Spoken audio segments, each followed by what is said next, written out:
3 colas, 2 pièces de 5 francs. Pourquoi 5 francs? Les gens ne comprennent pas les 5 francs dans le maraboutage. Si tu viens et puis, moi j'ai vendu les médicaments de 5 francs. Mais 5 francs, c'est comme millions pour nous dans le mystique. Quand vous partez, bon, puisque le diable c'est que l'homme là, l'homme il aime la facilité et puis il aime ce qui est moins cher. Si tu viens et te dis médicament ça là c'est 10 000, tu vas pas prendre. Tu es parti. Donc je te dis c'est 5 francs. Mais tes 5 francs que tu m'as donné là, si tu savais c'est quoi ça représente chez nous, tu n'as pas donné. Tu n'as même pas foulé tes pieds chez nous. Vrai brouteur, mon ami, est-ce que tu arrives à dormir? C'est un vrai brouteur à dormir à l'aise, 100%, c'est pas un vrai brouteur.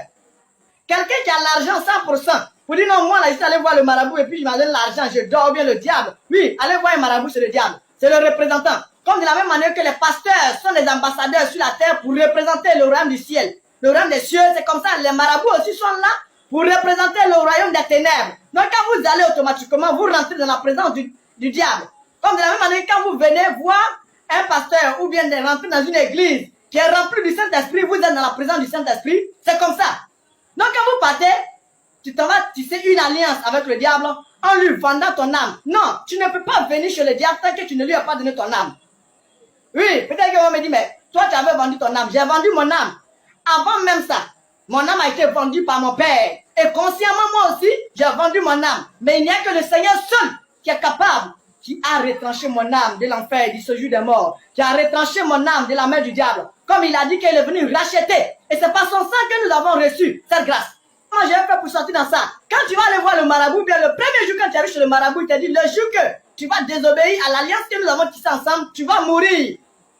Quand tu seras prêt à te désengager, ils vont te menacer de mort. Et encore, plus que ça, de folie.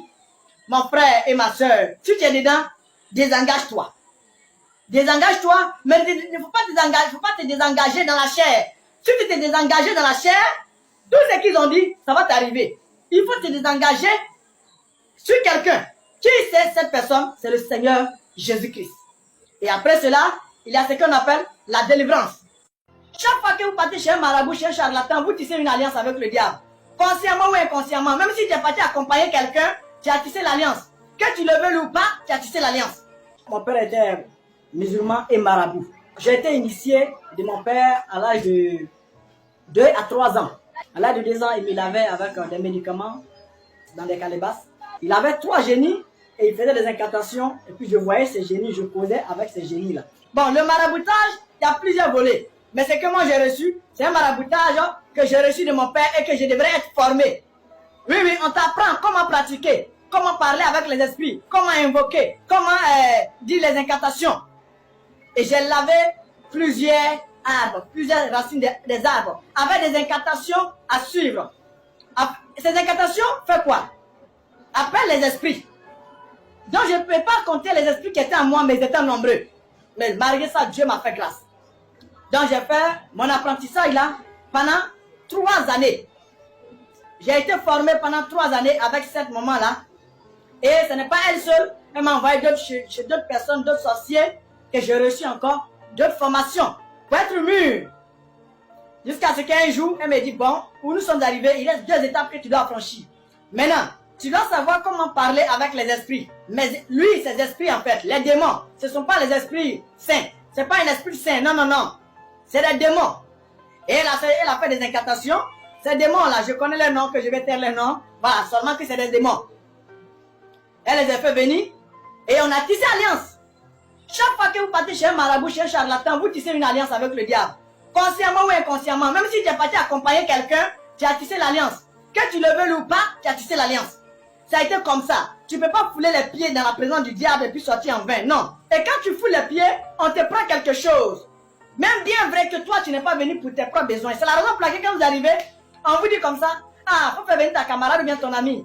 J'ai vu tant, j'ai vu tant, j'ai vu tant. Non, avant de te dire ça, il a pris quelque chose de toi d'abord, avant de te dire ça. Quand j'ai dit 25 ans, puisque l'islam, à l'âge de 2 ans, 3 ans, tu commences à apprendre la mission et adorer. Donc tu commences à adorer par l'ignorance. Donc je peux dire ça à partir de ce moment-là que j'ai commencé à servir Allah.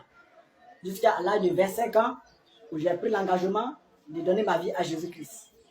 Maintenant, avant de prendre l'engagement de donner ma vie à Jésus-Christ, j'ai un passé, j'avais une ancienne vie que je voulais expliquer pour que chacun Certes, peut-être que tu es une femme ou un homme, que tu es dedans, consciemment ou inconsciemment.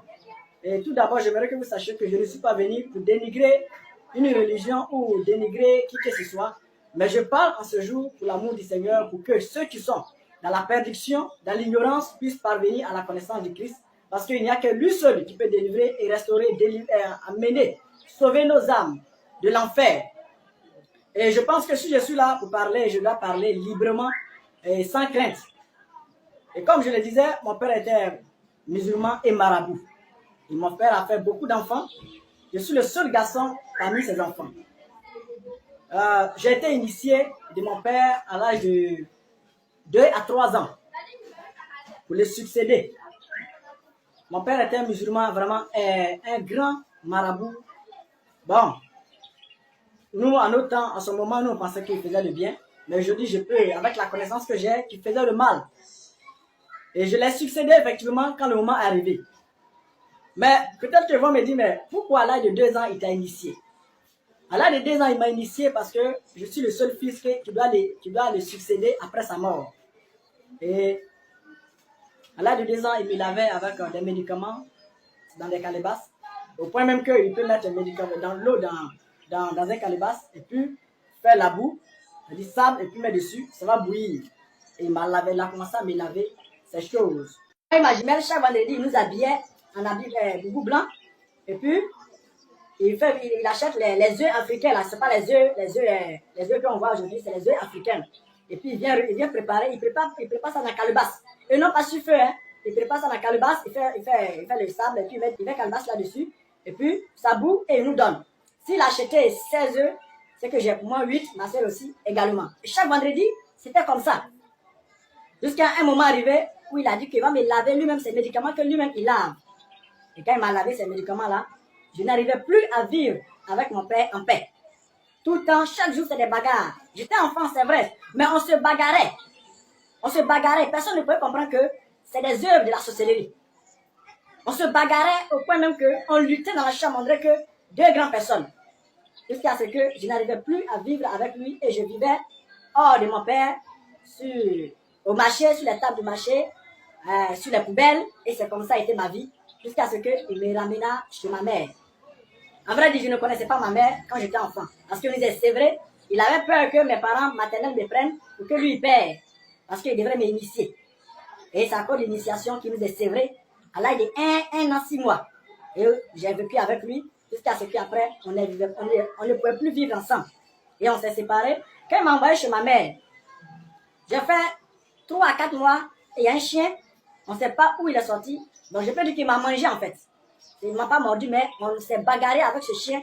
Et aujourd'hui, jusqu'à présentement, j'ai ces cicatrices sur moi. Et je devrais mourir. Il restait un peu que j'allais mourir. Mais grâce au Seigneur, c'est vrai que je ne le connaissais pas, mais par sa grâce. Je ne vais pas dire que c'est les dieux de mes ancêtres qui m'ont sauvé, mais c'est par sa grâce qui m'a conservé pour qu'aujourd'hui je sois là pour parler. Non pas pour que les gens pensent que je suis là pour dénigrer ou bien, mais je suis là pour dévoiler les œuvres du maraboutage. Certes, d'autres ont rendu témoignage de la sorcellerie. Voilà, mais moi je suis là pour rendre témoignage ou bien pour dévoiler les œuvres du maraboutage de ce que je connais. J'ai commencé la masturbation. La masturbation, je ne pouvais pas comprendre, je ne pouvais même pas me contrôler au point même que je devrais sortir avec toutes mes sœurs. Et c'était obligé, hein. C'était obligé. J'ai lutté, mais j'ai pu avoir une qui était ma propre jumelle. Vous savez, j'aimerais que ceux qui vont écouter le témoignage sachent que c'est parce que je suis là parler de la part du Seigneur, sinon que je n'explique pas ma vie comme ça. Mais je pense que l'obéissance à la voix du Seigneur vaut mieux que le sacrifice. Si le Seigneur a voulu qu'aujourd'hui je rende ce témoignage, c'est parce qu'il veut sauver des âmes. J'ai commencé la masturbation à l'âge de 9 ans jusqu'à l'âge de 25 ans. Et je dirais même que quand j'ai donné ma vie à Christ, ça continuait. Ça continuait. Si aujourd'hui je suis là, c'est parce que j'ai reçu une délivrance dans ma vie. Et je crois que ce même Dieu qui m'a accordé la délivrance peut vous accorder également aussi la délivrance. Il faut que j'explique très bien. Je suis passé dans un clan à un autre clan. Et là-bas, c'est un monde spirituel aussi. Je vivais dans la maison avec ma famille maternelle, mes frères et sœurs. Et une nuit, je me suis réveillé aux environs 3 heures. Je dormais avec ma grande soeur que moi je suis. Après elle, c'est moi que je vais taire son nom ici. Une nuit, je me suis réveillé et j'ai vu un autre être encore dans la chambre. Quand je l'ai vu, il ne m'a pas parlé et je ne lui ai rien dit aussi. Mais au début, j'avais peur. Mais après, j'ai vu que cette peur-là m'a quitté. Et puis, je n'ai plus vu cet esprit-là. Et quand je ne l'ai plus revu, il y a une force qui était en moi qui me disait, qui m'oppressait de sortir avec ma grande soeur. Que je me masturbe. Et par jour, je pouvais me masturber plus de 15 fois. Il y a une force qui était en moi qui me disait, qui m'oppressait de sortir avec ma grande soeur. Et j'ai lutté, j'ai dit non. J'ai tellement lutté que, au point même que pour que l'esprit me quitte, ou bien me laisse en paix, il faut que je me masturbe. Et par jour, je pouvais me masturber plus de 15 fois. Or, nous le savons qu'un homme normal ne peut pas se masturber pendant dans la journée 15 fois. Donc, je me masturbais comme ça. Et ça a été une lutte. Une lutte. La nuit comme ça, et ça se répétait à chaque 3 heures. Chaque 3 heures, il venait et il me disait, lève-toi et sors avec ta soeur. J'ai dit non, c'est ma soeur, je ne peux pas le faire. Et je luttais. J'ai lutté. J'ai lutté. Après elle, c'est passé sur d'autres soeurs, des cousines. Et tous ceux qui passaient dans la chambre, qui venaient, que ce soit des étrangers ou bien des personnes que je connaissais, l'esprit me pressait chaque fois de sortir avec ces personnes-là. Mais je bénis le nom du Seigneur qui a permis que je n'ai pas pu. Il m'a aidé pour ne pas que j'affranchisse ces étapes. Et ça continuait, hein? Ça continuait, la masturbation continuait, l'esprit était toujours là. Jusqu'à un jour, j'ai fait un autre songe. Et dans le songe, j'ai vu des êtres qui sont venus me réclamer. Et ils me disaient dans le songe que mon père m'a confié à eux. Même bien vrai que mon père ne vivait pas. Je me suis dit qu'après la mort de mon père, les alliances ou bien tout ce qu'il faisait avant était passé. Ces personnes sont venues, ils étaient nombreux, hein, qu'ils sont venus me prendre parce que mon père, c'est moi qui dois succéder mon père comme étant un prince. Et on a lutté, je dis je ne vais pas. On s'est bagarré et le matin, quand je me suis réveillé, tout mon corps était plein. Quand je parle de ces êtres, c'était des esprits qui sont venus dans le songe. J'avais un cabri noir. Le monsieur en question n'a pas vu ce cabri noir, mais c'est moi seul qui était censé voir ce cabri noir avec des yeux rouges. Et on s'est regardé, quand on s'est fini de se regarder, le cabri est rentré dans un caniveau. Le cabri est rentré dans un caniveau et je ne l'ai plus revu. Automatiquement, j'ai senti comme s'il y a une liquide qui quittait de ma tête pour descendre dans ma bouche. Et mes yeux étaient flous, je ne voyais plus. J'ai saisi le monsieur, je lui ai dit, ah, attends. Voici un cabri. Il m'a dit non que je n'ai pas vu le cabri. J'ai dit, mais après avoir fini de voir le cabri, je ne le voyais plus. Et ce jour-là, j'étais venu aveugle. Aveugle. Et on s'est retourné au garage. Après avoir fini de m'exprimer, j'ai perdu connaissance. Aux environs 9h jusqu'à minuit 30, c'est ça que je me suis réveillé. En vrai, quand je me suis réveillé, je voyais clair. Ils m'ont demandé qu'est-ce que j'ai eu. J'ai dit, je n'ai rien eu. Et depuis ce jour, j'ai reçu un mal. Le mal, on dit non, c'est sinusite. Quand je vais au garage, quand je vais au travail, s'il y a une voiture, 2 voitures, 3e voiture qui va venir, vous allez voir que mes yeux commencent à devenir rouges, une liquide sort de mes yeux, je ne vois plus. Et ça persistait, mon patron a dit, bon, dans ce cas, vu la scène qui s'est passée, tu vas continuer encore le travail pendant 5 ans. Et ça fait que j'ai fait encore 5 ans, pour ajouter les 5 autres, ça fait 10 ans. Mais quand j'ai reçu, ils m'ont libéré en 2014. Quand ils m'ont libéré en 2014, dans le garage, je suis allé, chaque fois quand je vais au garage, s'il y a une voiture, 2 voitures, je deviens aveugle. Et ça persistait. Maintenant, pourquoi j'ai commencé juste d'arriver là, je vais m'arrêter là, après je vais continuer. L'ennemi fait quoi? L'ennemi te lance un sort pour pouvoir te ramener vers lui. Et il a fallu que je puisse avoir ce mal-là pour pouvoir le chercher. Donc, c'est dans ça que j'ai commencé à chercher les médicaments. Je suis allé à l'hôpital fatigué. Je suis allé à l'hôpital fatigué. Les gens à l'hôpital n'ont pas pu faire quelque chose. Donc, j'ai commencé maintenant à côtoyer les marabouts, les charlatans. Et c'est comme ça que j'ai croisé maintenant une autre dame. Elle vient de Sorobango, que je vais taire son nom. Et elle, maintenant quand je l'ai croisée, je suis allé acheter un médicament avec elle. C'est un soir, ça m'a pris. Le mal m'a pris pendant 3 à 4 jours. Ma tête et mes yeux me faisaient mal. Et un soir, elle est venue vers moi, il m'a demandé, mais qu'est-ce que tu as? Je dis, que j'ai un problème, voici mon souci. Il m'a dit, d'accord. Du moment où ils ont commencé à me menacer, j'abandonne, ils vont me tuer. Il n'y a pas autre business qui a l'argent que médicament.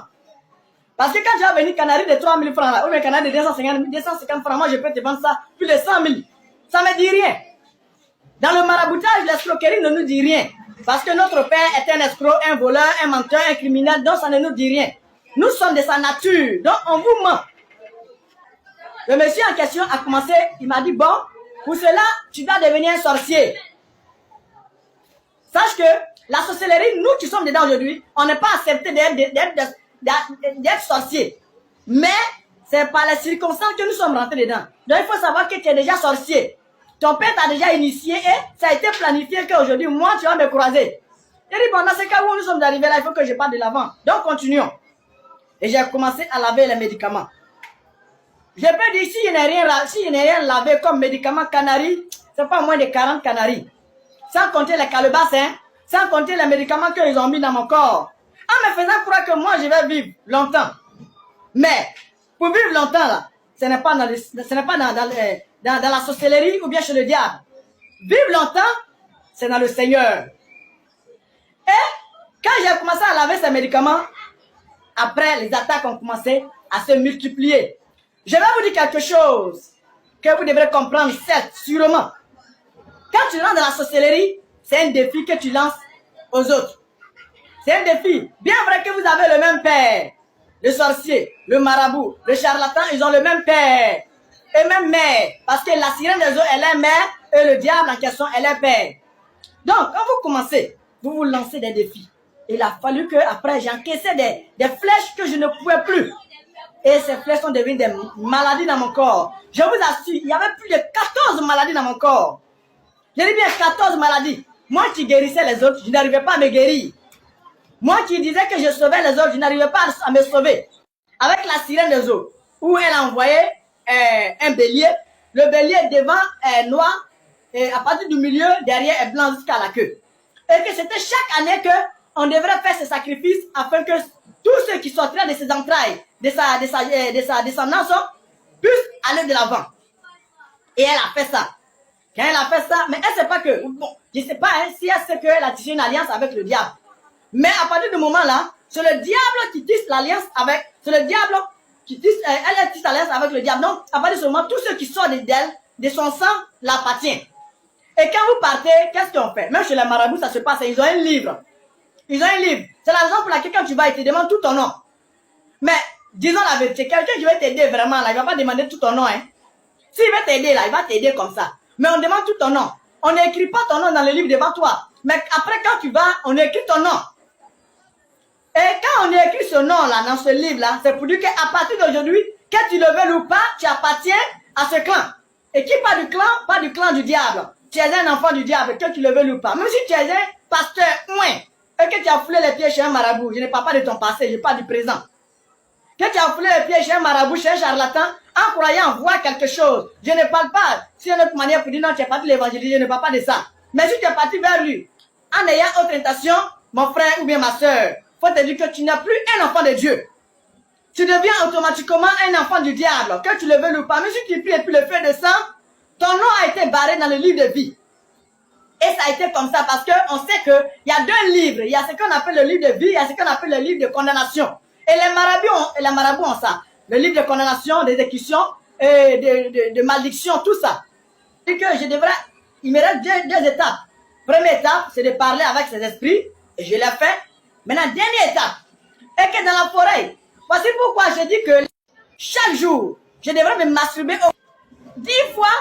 Pour faire quoi? Pour satisfaire la sirène des eaux.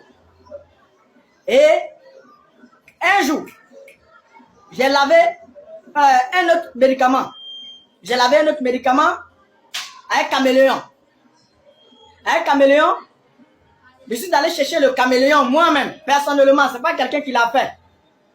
La dame m'a dit, tu vas laver, tu vas atteindre une autre dimension de la spiritualité. Et comment ça va se passer? Elle m'a dit de la manière que le caméléon change. Il faut que toi aussi tu arrives à changer. Tu dis, ah, ça me va. Elle m'a dit, prends cette voie et va tout droit, tu vas trouver un caméléon, prends-le, tu vas venir. Effectivement, je suis allé, j'ai eu le caméléon, vivant, hein? Je l'ai pris et je suis venu. On l'a tué, on l'a mis dans le canari. J'ai enlevé 7 racines de chaque arbre. C'est-à-dire 7 arbres de ces racines. Et je suis venu les mélanger ensemble. Je les ai lavés encore 7 jours. Et le 7e jour, je m'avais déposé le canari encore dans un carrefour. Le canari sert à quoi? Le canari, lorsqu'on dépose le canari dans un carrefour, tous ceux qui passent là, c'est-à-dire, il abrège vos vies. Il abrège vos vies. Il va abréger la vie de toutes ces personnes, toi, pour t'accorder. Cela veut dire quoi? L'ennemi ne peut jamais, le diable en question, ne peut jamais faire. Il ne peut pas faire quelque chose, quoi que ce soit. Il ne peut pas créer. Tout ce qu'il sert, c'est pour détruire. Et quand il abrège vos vies, il ne s'arrête pas là. Vos gloires, vos bénédictions. En te faisant, toi, croire que toi, tu vas avancer, mais tu es tout le temps misérable. Et j'ai lavé ce caméléon-là de toute ma vie. Pose 3 colas, 2 pieds de 5 francs. Pourquoi 5 francs? Les gens ne comprennent pas les 5 francs dans le maraboutage. Si tu viens et puis, moi j'ai vendu les médicaments de 5 francs. Mais 5 francs, c'est comme million pour nous dans le mystique. Quand vous partez, bon, puisque le diable c'est que l'homme là, l'homme il aime la facilité et puis il aime ce qui est moins cher. Si tu viens et te dis médicament ça là c'est 10 000, tu vas pas prendre. Tu as parti. Donc je te dis c'est 5 francs. Mais tes 5 francs que tu m'as donné là, si tu savais c'est quoi ça représente chez nous, tu n'as pas donné. Tu n'as même pas foulé tes pieds chez nous. Donc il a fallu que je parte, fallait enlever les racines, 7 racines, pour laver ça. Et après cela, je deviens maintenant vraiment, comme il nous a dit, tout puissant. Il n'y a que le Seigneur Jésus-Christ seul qui peut être tout puissant. Même le diable n'est pas tout puissant. Mais il prend ça pour nous flatter en fait. Parce qu'ils savent que l'homme aime quand on le ment. Et c'est ce qui devrait être. Il restait, je dis bien, il restait 1 mois pour que j'affranchisse l'étape suivante. C'est ça le Seigneur m'a fait grâce. Le Seigneur m'a fait grâce pour que je parvienne à sa connaissance. Maintenant, tout ce que j'ai dit, je vais venir vous expliquer maintenant mes pratiques. Parce que quand tu es dans l'apprentissage, on te forme. Quand on parle de l'apprentissage, tu fais des actes, tu poses des actes. Donc, moi aussi, je disais aux gens, les gens envoyaient des canaris, calebasses, et puis je les mettais. Quand ça vient, la maman me dit, c'est toi qui vas faire ça comme ça. J'ai dit d'accord. C'est moi qui vais faire ça comme ça. J'ai dit d'accord. Maintenant, je vais parler à mes soeurs et à mes frères qui sont mariés aujourd'hui, qui n'ont pas d'enfants. Le temps de Dieu, c'est la seule chose. Le temps de Dieu est impatient, mais quand le temps de Dieu arrive, il n'y a rien de tel. Tu n'as pas d'enfant aujourd'hui, tu insultes ta femme parce qu'elle n'a pas d'enfant. La femme insulte le mari parce que le mari n'a pas d'enfant. Vous voulez avoir un enfant, vous allez l'avoir. Si c'est un enfant que vous cherchez, vous allez l'avoir. Mais je vais vous expliquer le danger qui est derrière. Quand vous venez, moi je prends uniquement que 3 000 francs. 3 000 francs, et puis canari de 200 ou bien de 250 francs. Tu envoies chez moi. Fais tel sacrifice, fais tel sacrifice, fais tel sacrifice, fais tel sacrifice. Mais j'aimerais que vous sachiez que à chaque fois que vous versez le sang, un jour je causais avec quelqu'un et puis je lui ai dit que tu as versé le sang. Il me dit non. Il dit mais tu as versé le sang? Il dit mais le sang d'un animal. Il dit bien sûr. Le sang de cet animal, c'est le sang humain. L'ennemi il s'en fout du sang d'un... Non, le sang d'un animal va le faire quoi? Le sang de l'animal ne peut pas activer ses pouvoirs. Non, c'est le sang humain qui active le pouvoir de tout sortes d'esprits, sauf les esprits du Seigneur. Quand tu viens chez le marabout, si tu es une femme et que tu es un homme que toi tu veux, il te dit envoie-moi un coq. C'est le coq que tu envoies. Maintenant lui, après cela, il fait ce qu'il va faire. Et ça arrive, hein, quand il finit de faire, 1 mois après, il peut te dire, mais il peut même parler, tu vas dire, ah c'est un prophète. Tous les sorciers prophétisent. Tous les sorciers prophétisent. Mais cela veut dire que c'est des prophètes. Il peut te dire comme ça, j'ai fini de faire, en moins de 3 mois, tu vas le faire. Tu vas te marier. Si l'esprit qui gouverne ou bien qui règne sur ta vie a accordé, ils se sont entendus, en moins de 1 mois, tu auras ce mariage-là. Mais si l'esprit n'est pas accepté, quand les 1 mois vont arriver, tu ne vas pas avoir un mari de ta vie. Quand tu vas revenir, il va te dire, ah, les alliances qu'il va te demander maintenant, c'est pour aller maintenant collaborer avec l'esprit. L'esprit qui t'empêchait d'avancer, que peut-être on appelle l'esprit de nuit, l'esprit de famille, c'est pour aller collaborer avec ces esprits-là. Pour qu'ils te lâchent, pour qu'ils vont te laisser, afin que toi tu rentres dans le mariage. Non pas un mariage de bonheur, mais c'est un mariage, quand tu vas rentrer dedans, tu vas regretter de toute ta vie.